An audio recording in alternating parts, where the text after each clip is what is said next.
ઉનાળાની ગરમીમાં ફક્ત 5 મિનિટમાં તૈયાર થતી આ કુલ્ફી ખૂબ જ હેલ્ધી છે અને કોઈ પણ જાતના આમાં ઇન્ગ્રીડિયન્ટનો ઉપયોગ કર્યો નથી. તો ચાલો આ રેસીપીની શરૂઆત કરીએ. ખૂબ જ સ્વાદિષ્ટ અને હેલ્ધી કુલ્ફી બની અને તૈયાર થશે. તો આ માટે મેં અહીંયા એક તરબૂચ લીધું છે. તરબૂચને આપણે આ રીતે નાના નાના ટુકડાઓમાં કટ કરી લેવાનું છે. તરબૂચમાં ખૂબ જ વધારે પ્રમાણમાં પાણી હોય છે, જે આપણા શરીરને હાઇડ્રેટ કરવામાં મદદ કરે છે, સાથે સાથે પોષક તત્વો પણ આપે છે. તો ઉનાળામાં મળતા આ ફળ તો આપણે ખાવા જ જોઈએ. બધા જ ટુકડાઓને મેસરની મદદથી આ રીતે મેશ કરી લેશું, જેથી તેમાં રહેલું પાણી છે, જ્યુસ છે, તે બહાર નીકળી જાય. તો અહીંયા આ રીતે આપણે બધા જ ટુકડાને આ રીતે મેશ કરી અને તેમાં રહેલું બધું જ પાણીને આપણે આ રીતે કાઢી લીધું છે. હવે આ પાણીને આપણે ચાળણીની મદદથી ગાળી લઈશું, જેથી બીજ વગેરે વસ્તુઓ હોય તે ચાળણીમાં જ રહી જાય. અને આ રીતે આપણે ચમચાની મદદથી થોડુંક પ્રેસ પણ કરીશું, જેથી વધારાનું પાણી જે હોય તે પણ નીકળી જાય. તો આ રીતે આપણે બધું જ જ્યુસ છે તે તરબૂચમાંથી કાઢી લેવાનું છે. તો અહીંયા આપણું આ રીતે તરબૂચનું જ્યુસ બની અને તૈયાર થઈ ગયું છે.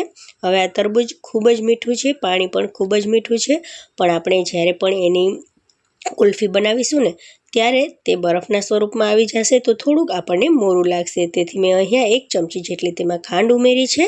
હવે આપણે મોલ્ડ લઈ અને આ પાણી છે તે મોલ્ડમાં નાખી દઈશું અને તેને 2 થી 3 કલાક માટે ફ્રીઝમાં મૂકી દઈશું. તો અહીંયા 2 થી 3 કલાક પછી જોશો તો આપણી કુલ્ફી બની અને તૈયાર થઈ ગઈ હશે. તરબૂચનું જ્યુસ પણ ખૂબ જ સ્વાદિષ્ટ હોય છે.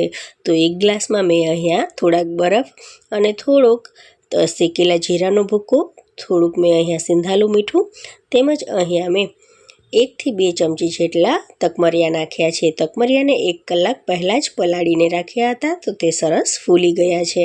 તકમરિયાની પ્રકૃતિ ખૂબ જ ઠંડી હોવાને કારણે ઉનાળામાં તેનું સેવન કરવું જ જોઈએ. તો હવે આપણે તરબૂચનું જ્યુસ તેમાં નાખી અને આપણું તરબૂચનું ઠંડુ સરસ મજાનું ટેસ્ટી જ્યુસ બની અને તૈયાર થઈ ગયું છે. ઉનાળામાં તમે આવું જ્યુસ તરત જ બની અને તૈયાર થઈ જાય છે. તરબૂચના ટુકડા કરીને તેને મિક્સરમાં ક્રશ કરી નાખો ને તો પણ ઝડપથી તેનું જ્યુસ બની અને તૈયાર થશે. હવે આપણી કુલ્ફી પણ બની અને તૈયાર થઈ ગઈ છે.